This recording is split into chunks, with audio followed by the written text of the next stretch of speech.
Hello friends. एक बार दोबारा मैं आप सभी का बहुत बहुत स्वागत करना चाहूँगा आपके अपने YouTube channel MD teacher academy में। उम्मीद है कि आप सभी बहुत अच्छे होंगे। तो फ्रेंड्स, आज हम बात करने जा रहे हैं दिल्ली डीएलएड फॉर्म के बारे में।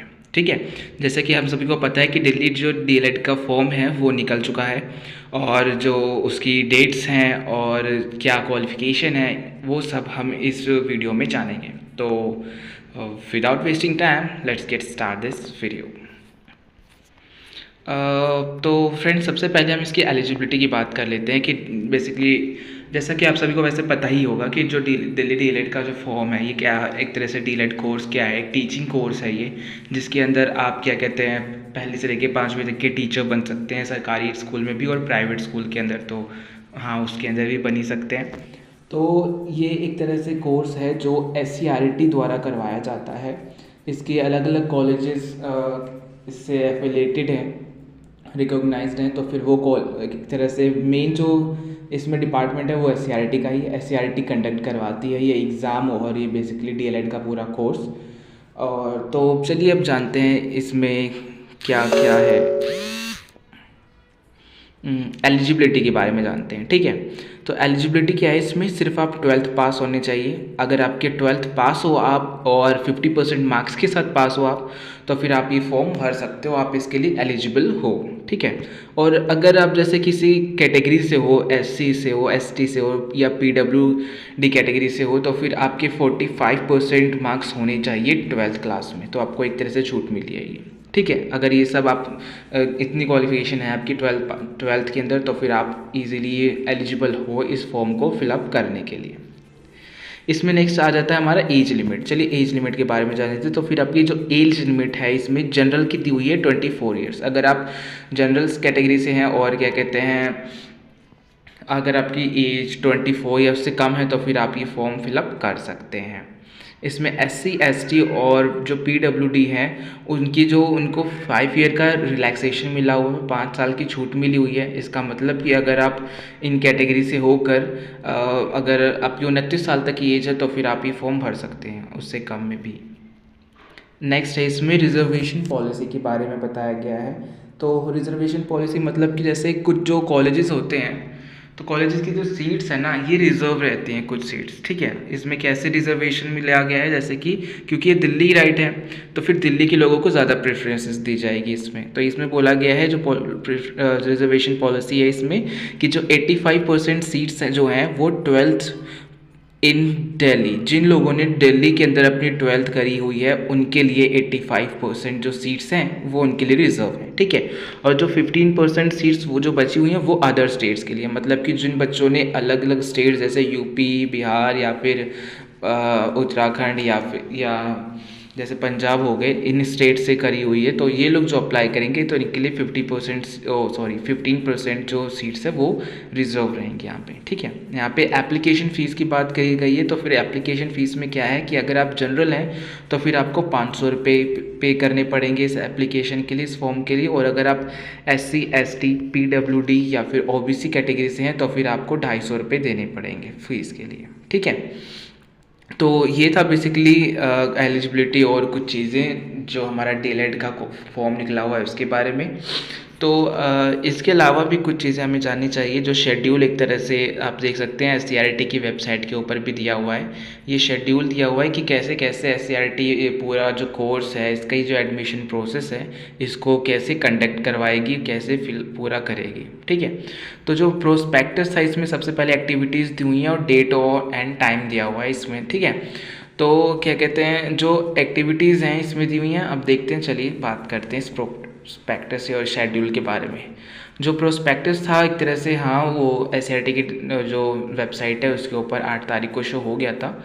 तो उसके बाद इसमें दिया हुआ है कि 12 तारीख 5वां महीना 2023 से 29 तारीख 5वां महीना 2023 तक क्या होगा, submission of online filled up application form for computer based entrance test with choice of DIET institute along with prescribed application fee through online mode only. ठीक है। तो इसमें बोला गया बेसिकली अगर जो एप्लीकेशन फ़ीस है और जो एप्लीकेशन भरने की जो डेट है वो कब से कब तक की है कि 12 तारीख से आप 29 तारीख में भर सकते हैं। ठीक है, तो ये एक तरह से डेट्स दी हुई है, एप्लीकेशन आप भर जो फॉर्म है आप फिलअप कर सकते हो इन डेट्स के अंडर। ठीक है, और जो आपका जो कंप्यूटर बेस्ड, इसमें आपको पता ही है क्या कहते हैं, एक एंट्रेंस एग्ज़ाम होगा, उसे आपको पास करना पड़ेगा, उसके बारे में भी हम जानेंगे। तो बेसिकली इसमें बोला गया है आपकी 12 तारीख से लेकर 29 तारीख तक आप ये फॉर्म फिलअप कर सकते हैं, उसके बाद मुश्किल हो जाएगी। तो और जो पेमेंट होगी वो ऑनलाइन मोड से ही सिर्फ हो सकती है। ठीक है, नेक्स्ट इसमें बोला गया है कि 30 तारीख 5वां महीना 2023 से 31 तारीख 5वां महीना 2023 में क्या बोला गया है कि editing option in data choice preferences by candidate to correct the data if any except. इसमें बोला गया एक तरह से कि अगर जैसे आपने फॉर्म फिलअप कर दिया है, ठीक है, फॉर्म फिलअप कर दिया और जैसे कि आपको क्या कहते हैं एक सबमिशन फॉर्म मिल जाता है, तो उसमें आप एक तरह से देखते हैं या फिर जब फॉर्म फिलअप करते हैं तो उसमें एक रिव्यू का भी ऑप्शन आता है। आप देखते हो कि जो जो आपने फिलअप करा है उसके अंदर कोई वर्ड की स्पेलिंग की कोई दिक्कत तो नहीं है, तो फिर वो दिक्कत आप एक बार से चेक कर लो। चलो गलती मान लो अगर हो जा रही है तो फिर 30 तारीख इन डेट्स में क्या बोला गया है कि 30 तारीख से 31 तारीख तक के बीच में आप उन चीज़ों को ठीक कर सकोगे। ठीक है, अगर नेम में बर्थ डेट या फिर ईमेल आईडी मोबाइल नंबर किसी चीज़ में दिक्कत है, कोई चेंज करना है आपको, तो फिर आप यहाँ पे एडिटिंग कर सकते हो इन टाइम ड्यूरेशन के अंदर। ठीक है, इसमें 13 तारीख 6वां महीना 2023 को बोला गया है कि download of admit card hall ticket for computer based entrance test tentative. इसमें बोला गया एक तरह से कि जो 13 तारीख 6वां महीना होगा ना, तो उस तारीख तक आपकी क्या कहते हैं जो एडमिट कार्ड है, जो हॉल टिकट एक तरह से एडमिट कार्ड ही कहें, वो आ जाएगा। ठीक है, आप इस टाइम तक जो आपका एडमिट कार्ड है उसे डाउनलोड कर सकते हैं। पर यहाँ पे देखिए ब्रैकेट में लिखा हुआ है टेंटेटिव, तो फिर मतलब टेंटेटिव मतलब कि जो डेट्स हैं वो थोड़ी सी आगे पीछे हो सकती हैं। ठीक है, जैसे कि अगर 13 है तो फिर मान लीजिए 11 हो जाए, क्या पता 15 हो जाए। ठीक है, तो फिर आगे पीछे हो सकती है इसमें, इसलिए टेंटेटिव लिखा हुआ है। अब नेक्स्ट इसमें लिखा है कि 17 तारीख 6वां महीना 2023। ठीक है, इसमें बोला गया है कि computer based test various allotted centre in Delhi NCR. तो फिर जो दिल्ली एनसीआर के अंदर आपका जो सीबीटी टेस्ट है, कंप्यूटर बेस्ड टेस्ट होगा। ठीक है, आपने जहाँ जहाँ पे अपनी एक तरह से सेंटर्स को एक तरह से प्रेफरेंस दिया है कि अगर आप दिल्ली के अंदर किस सेंटर पे देना चाहते हैं, तो फिर वहाँ पर आपका 17 तारीख को क्या होगा, एंट्रेंस टेस्ट हो जाएगा। ठीक है, ये भी टेंटेटिव है, मतलब कि डेट आगे पीछे हो सकती है। ठीक है, इसमें नेक्स्ट बोला गया है कि 28 तारीख 6वां महीना 2023 को क्या बोला गया है कि display of rank of candidates as per the result of CBT tentative. इसमें बोला गया है कि 28 तारीख 6वां महीना 2023, इसमें आपको अपनी रैंक पता चल जाएगी। जो आपने यहाँ पे एक तरह से टेस्ट दिया है, ये कंप्यूटर बेस्ड जो एंट्रेंस एग्ज़ाम होता है आपका, तो इसमें क्या कहते हैं होने के बाद 28 तारीख को ना, 28 तारीख 6वां महीना जो है उसको आपको क्या कहते हैं पता चल जाएगा, एक तरह से रिजल्ट, एक तरह से कह सकता हूँ आपकी रैंक पता चल जाएगी। जो एससीईआरटी है एक पीडीएफ अपनी वेबसाइट के ऊपर डालेगी, उस पीडीएफ में क्या होगा कि आपको पता चल जाएगा कि आपकी रैंक क्या आई है, आपके एग्ज़ाम के अकॉर्डिंग आपकी रैंक क्या बनी है। तो सभी बच्चों का उसके अंदर नाम होगा, बस उसके अंदर बताया जाएगा कि रैंक क्या क्या आई है। ठीक है, वो कोई लिस्ट नहीं होगी, या जैसे मेरिट लिस्ट होती है वो कोई लिस्ट नहीं होगी, ये बस एक तरह से बताया जाएगा कि आपकी रैंक क्या आई है। और इसमें भी टेंटेटिव लिखा है, मतलब कि डेट आगे पीछे हो सकती है। ठीक है, इसमें अगला है कि 30 तारीख 6वां महीना 2023 से 2 तारीख 7वां महीना 2023 में क्या होगा, editing option only in choice preference of DIET institute by candidate to correct the data if any. अगर ज़रूरत पड़ती है तो फिर इस डेट के अंडर में क्या हो जाएगा कि जो भी जैसे कि कैंडिडेट है, कोई भी लड़का है, अगर उसने फॉर्म भरा हुआ है, उसको अपनी डाइट के जो इंस्टीट्यूट हैं, जैसे कि अगर आपने कोई कॉलेज का पहले भर दिया है प्रेफरेंस में, पर अब आप सोच रहे हैं कि नहीं मेरे को इस कॉलेज के प्रेफरेंस में ज़्यादा ऊपर रखना है, तो फिर यहाँ पर ये ऑप्शन ओपन हो जाता है। आप अपनी जो डाइट्स की जो चॉइस है, उनकी प्रेफरेंसेस है, उनको उनमें एडिटिंग कर सकते हैं इन डेट्स के बीच में। ठीक है, 30 तारीख से लेके 2 तारीख तक के बीच में। नेक्स्ट इसमें बोला गया है 5 तारीख 7वां महीना 2023 में declaration of first merit list for admission.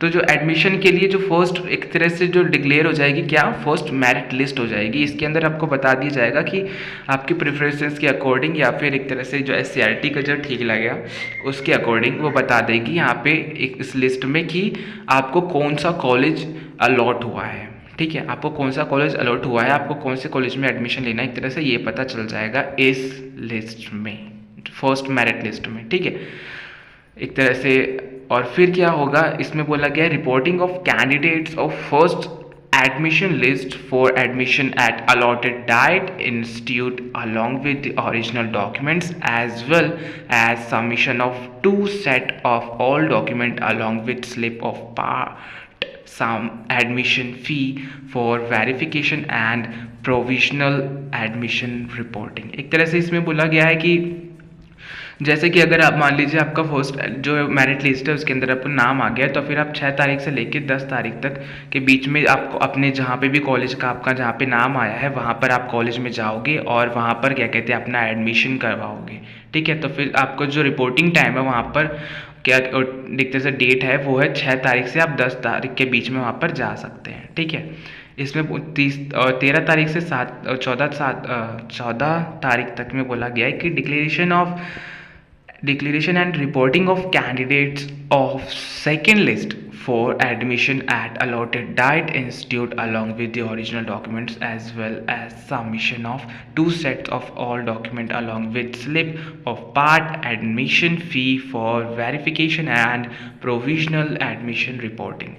एक तरह से यहाँ पर क्या कहते हैं 13 तारीख के आसपास क्या कहते हैं आपका जो सेकंड मेरिट लिस्ट होगी वो आपकी आ जाएगी और इन्हीं डेट्स के अंडर में ही आपको क्या कहते हैं अपने जो अलॉटेड कॉलेज है वहाँ पर जाकर क्या आपको एडमिशन लेना है। ठीक है ना, और अपने ओरिजिनल डॉक्यूमेंट्स को भी लेकर जाना है। अब इसमें बोला गया कि 18 तारीख 7वां महीना जो है वहाँ से 19 तारीख 7वें महीने में क्या है कि declaration and reporting of candidates of third admission list for admission at allotted diet institute along with the original document as well as submission of इसमें क्या कहते हैं कि 18 से लेके 19 तारीख में क्या हो जाएगा कि जो आपकी थर्ड मेरिट लिस्ट होगी वो आ जाएगी और इसी के बीच में आपको क्या कहते हैं वहाँ पर जाना है कॉलेज में और आपको अपनी जो एडमिशन की पूरी प्रोसेस है उसको पूरा करना है, अपने ओरिजिनल डॉक्यूमेंट्स को साथ लेके जाना है। क्योंकि क्या कहते हैं एक तरह से आपके जो ओरिजिनल डॉक्यूमेंट्स होते हैं वो कॉलेज वाले ही रखते हैं। ठीक है, जैसे 10th 12th का हो गया आपका, अगर आप कैटेगरी से है तो कास्ट सर्टिफिकेट हो गया, तो ओरिजिनल वो ही रखेंगे आपके 2 साल तक जब तक आपका ये कोर्स पूरा नहीं होता। हाँ, वो बीच में अगर आपको कोई दिक्कत होगी तो फिर वो आपको वापस कर देते हैं। इसमें अगले में बोला गया है कि 20 तारीख 7वां महीना जो है उससे 24 तारीख 7वें महीने में आपको क्या कहते हैं फिजिकली रिपोर्टिंग देनी होगी आपकी अपनी अलॉटेड कॉलेज और क्या कहते हैं इंस्टीट्यूट पर, और अपनी क्या कहते हैं डिपॉजिट करनी पड़ेगी क्या कहते हैं ओरिजिनल वेरीफाइड डॉक्यूमेंट्स। ठीक है, यहाँ पे सबमिट करने पड़ेंगे और फीस भी देनी पड़ेगी जो प्रोस्पेक्टस में होगा आपके। ठीक है, फिर क्या है 20 तारीख 7वां महीना 2023 में क्या होगा कमेंसमेंट ऑफ सेशन। इस सेशन एक तरह से यहाँ पे क्लोज हो जाएगा, बंद हो जाएगा। अगर क्या कहते हैं क्योंकि यहाँ पे जो 3 ही लिस्ट निकलती है एक तरह से फर्स्ट सेकंड थर्ड। ठीक है, हो गया यहाँ पे। अब यहाँ पे बोला गया है 26 से 30 तारीख में क्या होगा विड्रॉल ऑफ एडमिशन। अगर किसी को विड्रॉल करवाना है, कैंसिल करवाना है, तो फिर यहाँ पर अपना एडमिशन कैंसिल करवा सकते हैं वो कैंडिडेट्स। ठीक है, अब 31 तारीख 7वें महीने से 3 तारीख 8वें महीने में क्या होगा कि notification regarding admission under management quota seats only for SFS private affiliated institute.